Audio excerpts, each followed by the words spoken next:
Welcome back to Sailing Sunday.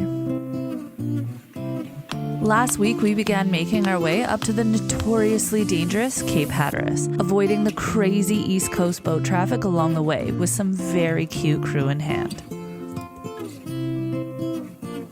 And if that wasn't exciting enough, we also began our journey through the Intracoastal Waterway, pushing bridge clearances and keel depths to the absolute limit. Now we have some heavy weather headed our way, so it's time to tuck into an anchorage made famous by a certain pirate who used it as a hideout for his pirate operations in the early 18th century. Alright guys, it's windy and stormy here and this is hectic, but we're pulling into this shallow... No, I'm just kidding, it's all sweet. We're pulling into Ocracoke. Ocracoke. So it's got a lot of history. Apparently this is where pirates used to hang out back in the day. It's meant to be absolutely beautiful. It's far away from everything. They say it's one of the most beautiful beaches in all of America or North Carolina, one of the two. And we're gonna go in there.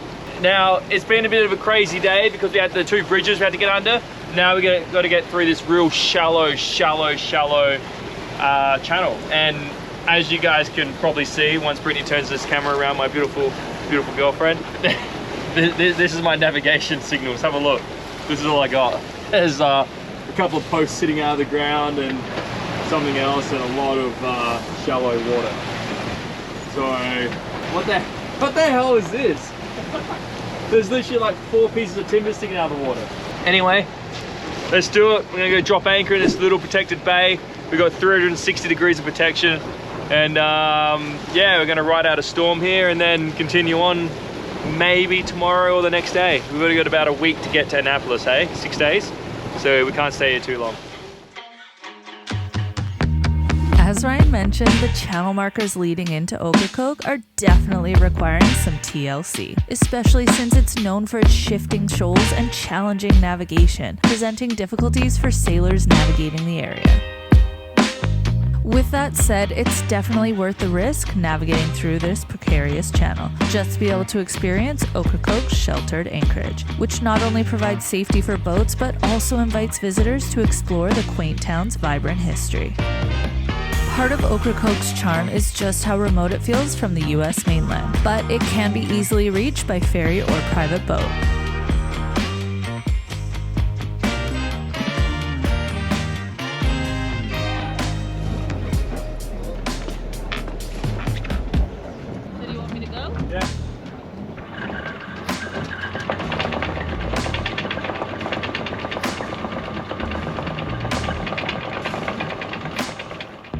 Good? Put the snubber on. After a long day on the water, it's always such a good feeling to drop anchor and just be still. Now it's time to settle in for the night and wake up fresh and ready to explore the town. And first things first, it's time to feed the babies and track Little Tulip's progress. Hey mate. Good morning. Good morning. Every feed we record the time, how much she had, as well as a daily weigh-in and any notes. And Jackson can always be counted on to make sure the process is running smoothly. Fostering babies this young is always a lot of hard work, but I absolutely love it. And Ryan can always be counted on to lend a helping hand. How much does she drink? 5 ml, that's what I just wrote it there. Oh. You f***ed that up so bad. I filled out once, I messed it up. It breaks our heart seeing how many babies just like Tulip are dumped or euthanized due to lack of education and support. So even though we're constantly on the move, we always try and help as much as we can. Now Jackson feels left out. Little girl's looking at them like, what the heck? So thank you to our patrons for all your support. It's because of you we're able to continue helping babies like Tulip. Now, at this point, we were beginning to run low on the good groceries, so we decided to head into town for breakfast. Deja Brew is a popular coffee shop and a favorite spot for locals and tourists alike. Oh, I can't do this one hand. Oh, thank you. And then this is the no avocado. Oh, thank you. No avocado? Who had no avocado? Me. You idiot. Thank you. With a super relaxed atmosphere, it makes for a great place to unwind and enjoy some delicious food while on the island. Alright guys, here we go. Brittany? at how pretty they are. Come on, mate. We're gonna be here for an hour. The lady here says it's an hour and a half to see everything. We got the golf carts for 2 hours, Brittany. Yep, you heard that right. We decided to hang up the captain's hat and dive into some adrenaline-packed land-based adventure with these wicked rides. Okay, maybe not wicked, but they're definitely fun. We were on a pretty strict schedule, so we didn't have a ton of time to explore the town. So for $38, this was definitely the way to go to be able to see as much as possible. And of course, it's always fun to play a bit of tourist for the day.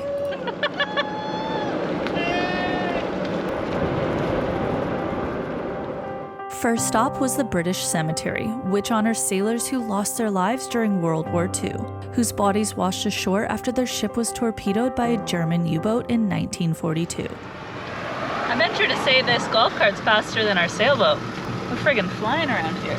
We've lost Rick and Lou. Alright guys, Rick and Lou got a little bit lost. We had to go find them. We found them and they're at a pub. So we're gonna go have a beer and then go to the Lighthouse. And then see cool. Blackbeard's place. This is 1718 Brewing Company, which pays homage to the island's wild history. Named after the year the famous pirate known as Blackbeard was killed on these very shores, after years of preying on passing ships and establishing a fearsome reputation, leaving behind a legacy which continues to loom in North Carolina's maritime history. This brewery's laid-back vibe and unique brews makes it a favorite spot for locals and tourists, and is definitely worth a stop. Alright, we've had a slight change in weather. Yeah. Conditions have deteriorated. With the bad weather came some nasty winds, so we had to quickly abort mission and head back to the boat.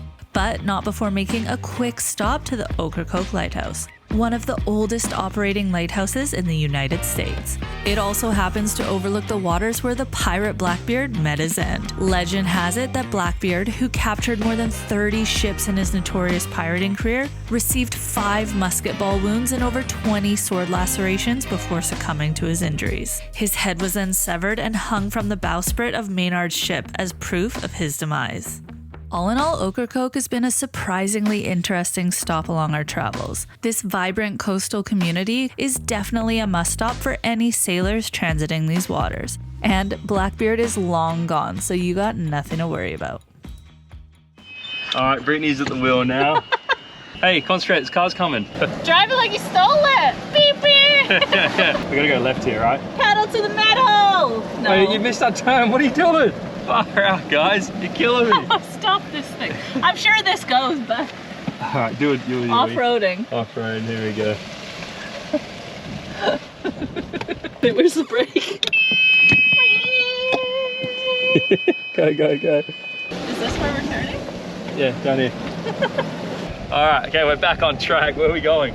I don't know. Oh my goodness. So then this wasn't even the right turn if you don't know where you're going. You're the one who told me to go here. Are they with us? Yeah, easy. Stop. No.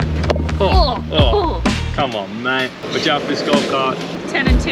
Man, you're stressing me out here. Just concentrate. Alright, stop sign. My hair's an issue. You gotta be able to see. Watch out for the puddle. It's gonna get me wet.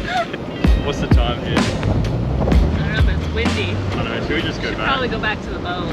We got 1 minute to get back to the golf cart place. Alright, This is the ultimate test. Brittany's got to park. Make your turning signal for me for crying out loud. Sorry. Look at ooh, like a glove. Oh, I made it alive.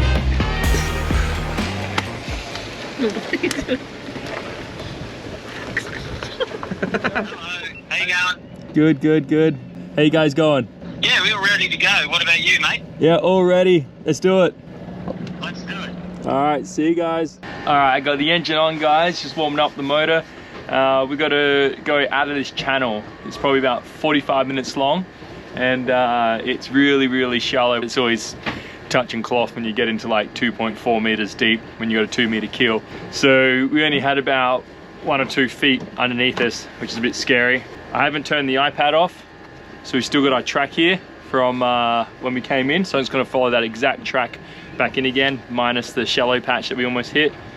And yeah, that's probably the hardest part of today, just getting out of this channel. We've got about 15 knots of wind. Should be kind of close hold for the first couple of hours and swing around to our beam, if not behind us a little bit on our back quarter.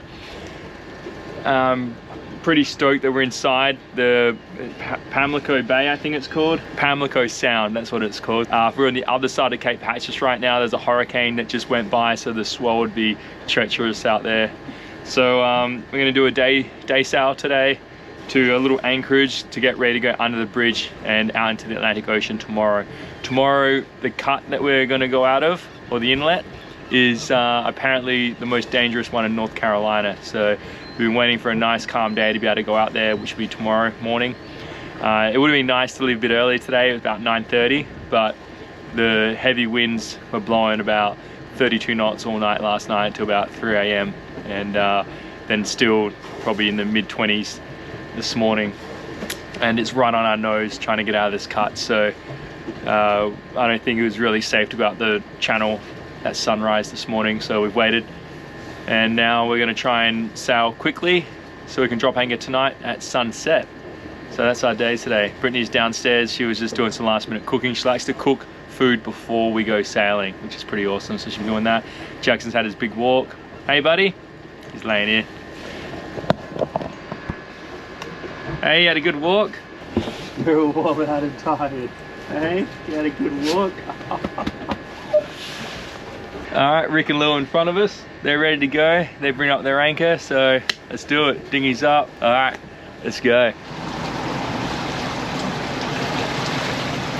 Goodbye, Ocracoke, you beautiful bastard. Nah, just joking. It's Ocracoke, or Ocracoke. Ocracoke. Oh, you got your titties out, sorry. All right, so far it's absolutely beautiful. I wish the whole day was gonna stay like this, but it's not. We're coming up to the, I guess the exit up ahead, right at the mouth. And I hope it's gonna be all right getting out, because it's looking pretty hectic out there. There's some massive waves crashing in the distance, but where we're going, it should be a little bit better. I think it's just not gonna be fun. Brittany's sleeping with Jackson. They found their spot for the day. Where the hell are we anchoring tonight? Alright, okay. I'm gonna get the sails out, guys. Whoa. What's something doesn't sound right? Man, sails jammed already. You haven't even started. This is the first time I've brought out since a hurricane. Cool run. Oh my goodness. I haven't even started it. It's jammed, eh?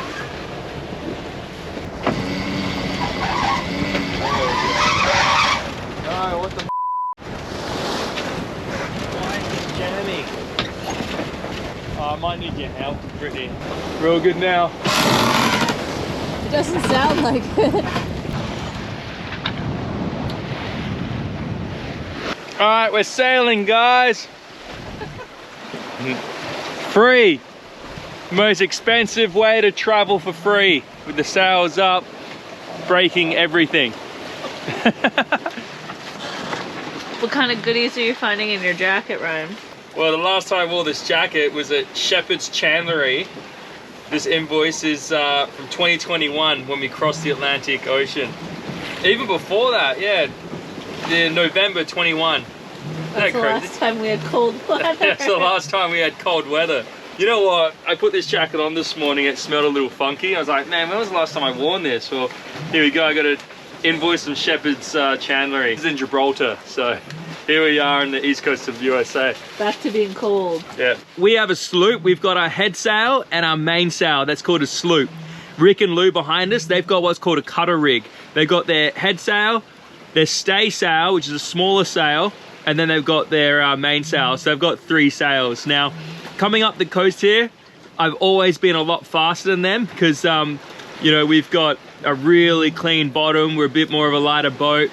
And I'm always like, come on guys, hurry up, hurry up.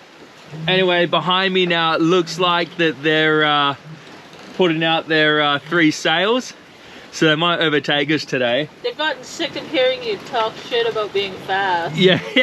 So as you guys all know, if there's another boat out here, it's always a race. When we picked up anchor this morning, they said, you know it's not a race, but you know it's a race. Yeah. I know, you know what, they're doing those tactics to us. Rick's old Sydney to Hobart tactics, they're coming out today, hey? They're playing mind games. Is that the phone? The phone's ringing. That's probably him now. It is. It's always a race, hey Rick, it's always a race. I'm not racing. Oh yeah, bullshit. These are your little tactics from Sydney to Hobart, aren't they? I'm not racing, yeah, we know what's up.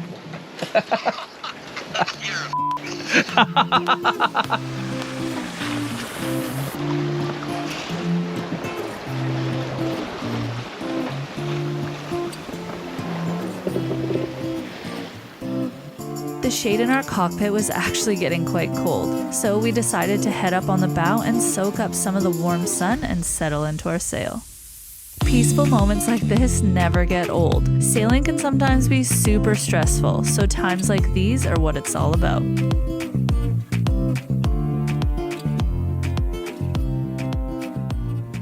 Alright, if you like the videos, please subscribe. Fell off the couch. Like and subscribe.